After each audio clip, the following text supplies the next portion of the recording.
SSC GD 2024 बहुत सारे candidate कह रहे थे 2024 की जिनकी सिलेक्शन हुई, आधे ऐसे भी कैंडिडेट है जिनकी 2024 में सिलेक्शन नहीं हुई है। ऐसे भी कैंडिडेट है जिनका अच्छे मार्क्स होने के बावजूद भी उनका रिजल्ट आया ही नहीं है, ना ही विदल्ड में आया है, ना ही सस्पेक्ट लिस्ट में आया, उनका रिजल्ट ही नहीं आया। तो एसएससी जीडी 2024 में बहुत ही स्कैम हुआ है और गलत तरीके से, इलीगली तरीके से, फेक तरीके से कम 10,000 प्लस बच्चों ने सिलेक्शन ली है। आधे तो अपनी स्टेट के हैं नहीं, मान लेते हैं बहुत सारे कैंडिडेट है जो मेरी नजर में, जिनको मैं बहुत अच्छे से जानता हूं और रहते हैं वो उत्तर प्रदेश के, और भर्ती उन्होंने कर्नाटका से पास की है। अब मेरा उत्तर प्रदेश का फ्रेंड है, मैं सच बोलूंगा, कहता मैं कर्नाटका से मैंने भर्ती देखी। मैंने कहा स्कोर क्या तेरा? उसका 100 स्कोर है, 100 स्कोर में वो अपनी सिलेक्शन ले लेता है। आप खुद सोचो, है वो यूपी का, और यूपी में कटअप बहुत हाई गया है। अब बाद में मैंने पूछा, मैंने कहा ये तूने भर्ती कैसे देखी? तू तो यूपी का है, पढ़ा तूने यूपी में, डोमिसाइल भी यूपी का होगा। कहता मेरे चाचू के लड़के ने फ्लैट खरीदा है कर्नाटका में। मैंने कहा वो तो चाचू के लड़के ने खरीदा ना, आपने थोड़ी ना, आपके घर से तो कोई मतलब ही नहीं। उनका कहना था फ्लैट उनके चाचू ने उधर खरीदा, उन्होंने वहां डॉक्यूमेंट बनाए फेक तरीके से, भर्ती देख के पूरा सिलेक्शन हो भी गया और फाइनल लिस्ट में उसका नाम भी आ गया। मैंने खुद उसका रिजल्ट चेक किया, उसका रोल नंबर भी है मेरे पास। आप खुद सोचो, ये तो जस्ट एक मुझे कोई किसी अनजान से बात हुई थी, उसका ये है, जिनका तो आदमी का पता ही नहीं है कट ऑफ हाई क्यों गया 2024 में। रीजन यही था, हाई स्कोर वाले कैंडिडेट दूसरी जगह से तुम्हारी स्टेट में आके भर्ती देख लेते। यहाँ जम्मू कश्मीर में भी बहुत से दूसरी स्टेट के यहाँ आके भर्ती देख के उन्होंने सिलेक्शन ले लिए, बट किसी को कुछ पता ही नहीं। ये तो 2024 की बात कर रहा हूँ। अभी भी कुछ कैंडिडेट कह रहे थे कि भैया इस बात पे वीडियो बनाओ, हम क्या करें।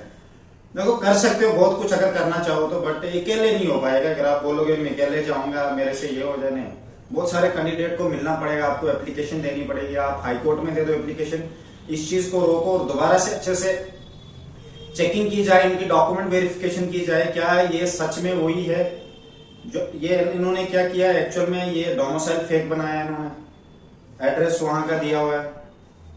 अभी तो डोमिसाइल के भी मैसेजेस आ रहे हैं ईमेल पे भी कि आपका डोमिसाइल डिस्ट्रिक्ट मैच नहीं हो रहा या वार्ड नंबर मैच नहीं हो रहा। वो सब कुछ एसएससी चेक करेगा बहुत अच्छे से। ऐसे भी अगर जिनका डिस्ट्रिक्ट मैच नहीं हो रहा तो डेफिनेटली उनको तो रिजेक्शन लेटर मुझे लगता है रिजेक्ट तो करेंगे। क्योंकि पहले भी 2022 और 23 में जिन भी कैंडिडेट का डिस्ट्रिक्ट मैच नहीं हुआ था उनको रिजेक्ट कर दिया था डोमिसाइल के जरिए, क्योंकि ये फेक आधे बनाते हैं। चाहे आपसे गलती हुई है, मुझे नहीं पता, अगर आपसे गलती हुई है तहसीलदार से बहुत अच्छे से लिखवा के ले लो कि ये डिस्ट्रिक्ट बाय मिस्टेक हमने ये डोमिसाइल पे डाला हुआ है, ये बाय मिस्टेक गलती से डोमिसाइल पे डिस्ट्रिक्ट लिखा गया है और इसका डिस्ट्रिक्ट एक्चुअल में दूसरा है। अगर आपने फॉर्म फिल करते हो अगर डिस्ट्रिक्ट गलत डाला तो उसका कोई इलाज नहीं, उसका आपको एडिट का ऑप्शन दिया जाता है, पर आपने फिर भी उसको एडिट नहीं किया हुआ है तो भाई इसका कोई इलाज नहीं है। ठीक है, अब बचने के एक ही चांस है, लिखवा के ले लो, बाकी ओरिजिनल डॉक्यूमेंट सब ले लो।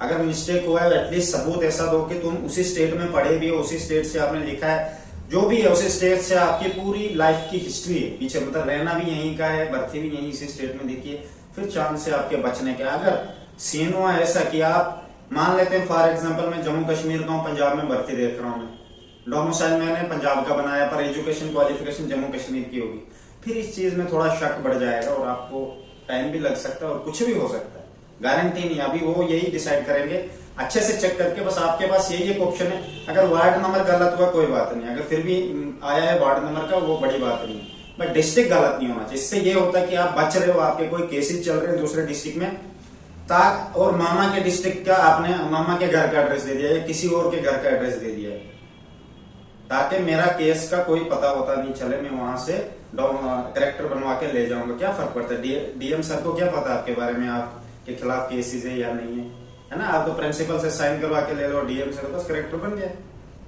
एसएचओ से कहीं से भी ले लो आप, पैसे थोड़े खिला के बात ही खत्म हो गई। ठीक है, तो ये भाई प्रॉब्लम है। अगर जिन जिन को मैसेज आ रहे हैं एटलीस्ट आप लिखवा के ले लो, और आप फिर उधर के होने चाहिए। बहुत सारे कैंडिडेट को 2022 और 23 में किया था, मुझे अभी भी याद है, बट मुझे पता नहीं था कि इस साल इतने कैंडिडेट होंगे। मोस्टली कैंडिडेट कह रहे हैं कि हमें ऐसा ऐसा मैसेज आया, एड्रेस गलत है, ये है, हम क्या करें। भाई देखो, इसके लिए आपको लिखवा के लेना पड़ेगा तहसीलदार से, यही एक सोल्यूशन है, इसका और कोई सोल्यूशन नहीं। इससे बचने के भी मतलब चांसेस हैं 50-50 है, सब तो नहीं बच पाएंगे, मुझे पता है। इसमें ऐसे भी कैंडिडेट होंगे जो गलत तरीके से गए हैं, क्योंकि इन्होंने मैचिंग करनी है पूरा, आपके आधार कार्ड का करना है, डोमिसाइल सब मैच हो रहा है या नहीं हो रहा है। ये नहीं कि आधार कार्ड पे डिस्ट्रिक्ट कुछ डाला हुआ है, दूसरे पे डिस्ट्रिक्ट कुछ डाला हुआ है, फिर तो भाई दिक्कत है। फॉर्म फिल करते वक्त कुछ और डाला है, वो क्या हो गया भाई। आपके डॉक्यूमेंट का एक ही सीक्वेंस होना चाहिए, नाम जो है हर डॉक्यूमेंट में सेम तेरा होना चाहिए, डेट ऑफ बर्थ भी सेम, क्वालिफिकेशन भी सेम होनी चाहिए, ठीक है। आधार कार्ड में प्रॉब्लम थी, मैं बहुत टाइम से आपको कह भी रहा था इसको अपडेट करा लो, पर किसी ने किया नहीं, या किया भी होगा मुझे नहीं पता। अभी अभी भी टाइम अगर करना चाहते हो करवा लो, ठीक है। ये कोई बड़ी बात नहीं आधार कार्ड अपग्रेड कराना। मैंने कहा भी था 1947 पे कॉल करना, आपके नियरेस्ट जो भी ब्रांच होगी जहाँ पे आधार कार्ड को अपग्रेड किया जाता है वहाँ पे आपको बता दिया जाएगा कि यहाँ पे आ जाओ। ऐसे भी बहुत सारे बैंक्स हैं जहाँ पे ओपन खोला हुआ है इन्होंने आधार कार्ड का, आप वहां से भी करवा सकते हैं, ठीक है। Best of luck.